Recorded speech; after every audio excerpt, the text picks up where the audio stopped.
How about this for a headline? Two French diplomats detained and mistreated in Tehran, and one of them was physically assaulted.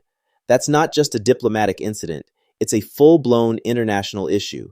It really is. And it's just one of the stories we're diving into today. Welcome to DeActa Daily Digest. I'm Joseph. And I'm Juniper. Here are today's top stories. Let's start with that first one. Juniper. France's Foreign Minister, Jean-Noël Barrot, announced that two of their embassy staff in Tehran were detained by Iranian security forces.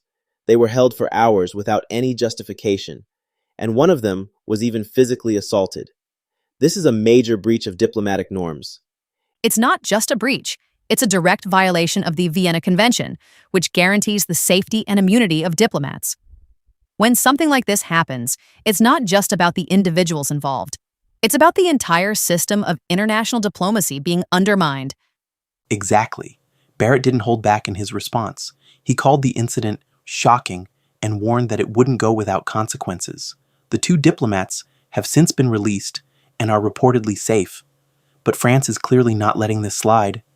Do you think this could escalate into something larger, or will it stay a bilateral issue between France and Iran?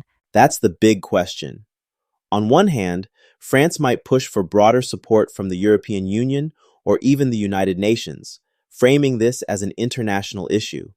On the other hand, they might handle it quietly to avoid further escalation. Either way, it's a stark reminder of how strained relations with Iran have become. And it's not just France. Iran has been under intense scrutiny for its nuclear program, its role in regional conflicts, and its human rights record. This incident adds another layer of tension to an already complicated relationship with the West. Right. And it also raises questions about how other countries might respond. Will they rally behind France, or will they tread carefully to avoid jeopardizing their own diplomatic ties with Iran? It's a delicate balance. It really is. But let's move on to our second story, which is equally fascinating, but in a very different way. We're talking about Taiwan and its growing role in the U.S. tech ecosystem. This is a story that combines economics, technology, and geopolitics in a way that's hard to ignore.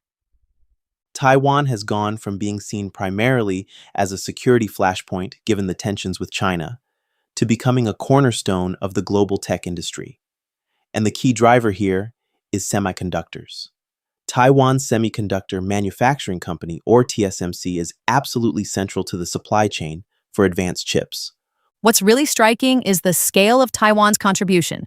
Despite having a population of just over 23 million, Taiwan is exporting more to the U.S. in terms of tech-related goods and services than China is. That's a huge shift, especially considering China's population is over 1.4 billion. And it's not just about trade. Taiwan is also redirecting its investments.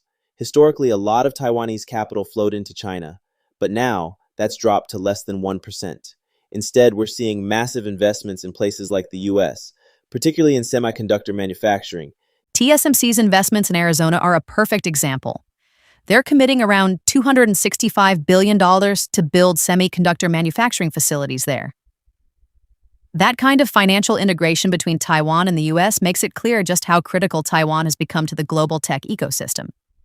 But it's not all smooth sailing for Taiwan. They're facing significant challenges from energy and water security to demographic pressures. And then there's the military aspect. The U.S. has approved billions in arms sales to Taiwan, but there are delays in deliveries and debates within Taiwan about how best to allocate their defense budget. It's a complex picture, for sure. On one hand, Taiwan's growing indispensability to the U.S. tech sector gives it a lot of leverage. On the other hand, it also makes the stakes incredibly high. Any disruption in Taiwan, whether it's political, military, or economic, would send shockwaves through global markets. And that's the double-edged sword, isn't it? The more integral Taiwan becomes to global supply chains, the more vulnerable those supply chains are to any kind of instability. It's a reminder that economics and geopolitics are never really separate. They're deeply intertwined. Speaking of intertwined, that brings us to our third story, the transformation of Bitcoin miners into AI data center builders. This one feels like a sign of the times, doesn't it? It really does. The cryptocurrency boom created this massive infrastructure of power-intensive mining operations. But as the economics of Bitcoin mining have become less attractive, some of these companies are pivoting to something much more stable: AI and high-performance computing. And it makes sense. AI workloads require enormous amounts of electricity, and these former miners already control a lot of power capacity. By repurposing their sites for AI, they can lock in long-term contracts with big tech companies and hyperscalers, which provides a steadier revenue stream. Take Hut 8, for example. They've shifted to a power-first model, securing power capacity before building out AI infrastructure. Their Beacon Point AI data center campus in Texas is a prime example. The first phase alone involves a 15-year lease worth nearly $10 billion. And then there's Mara Holdings, which is taking a vertically integrated approach. They're not just repurposing mining sites, they're also acquiring power generation assets to control their energy costs. It's a smart strategy, but it's not without risks. Execution is a big one. Building out these data centers is a massive undertaking, and any delays could be costly. There's also competition. Other developers and miners are targeting the same limited power supply. And let's not forget the regulatory and permitting challenges. Plus, many of these companies still have ties to Bitcoin mining, which makes them vulnerable to fluctuations in cryptocurrency prices.